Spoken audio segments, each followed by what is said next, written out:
వెనకటంటే ఛానల్ని లైక్ చేయండి, కామెంట్ గంట వచ్చేదైతే అస్సలు మర్చిపోకండి. తెలంగాణ ఉద్యమంలో కాగడై పోరాడిన యోధుడు, నిరుద్యోగుల పేద ప్రజల తరపున గ్రామాల అభివృద్ధి కొరకు ప్రజా మద్దతుతో వస్తున్న యువ నాయకుడు, టీచర్, జర్నలిస్ట్. సమాజం కోసమే జీవితమన్నావు, జనమంతా సల్లకుంటే సాలనుకుంటావు. రాజు భేదమే వద్దన్నావు, యువకులనే రాజును చేస్తానంటావు. గ్రామాల కోసము పోరాటం చేస్తూ ఎన్కే 24 టీవీని స్థాపించావు.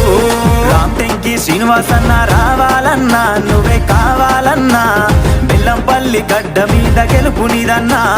తెలంగాణ ముద్దు బిడ్డ కదిలినాడన్నా మన శ్రీనివాసన్న, ఉద్యమాల కంచుకోట నీవేనన్నా.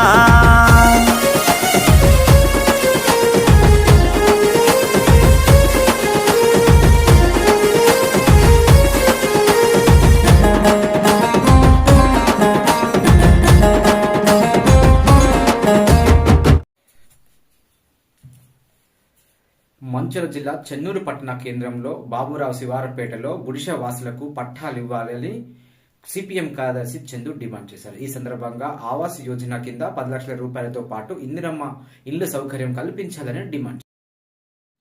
రాజన్న కాలనీ సిపిఎం పార్టీ ఆధ్వర్యంలో ఈరోజు నిరసన కార్యక్రమం చేయడం జరుగుతూ ఉంది.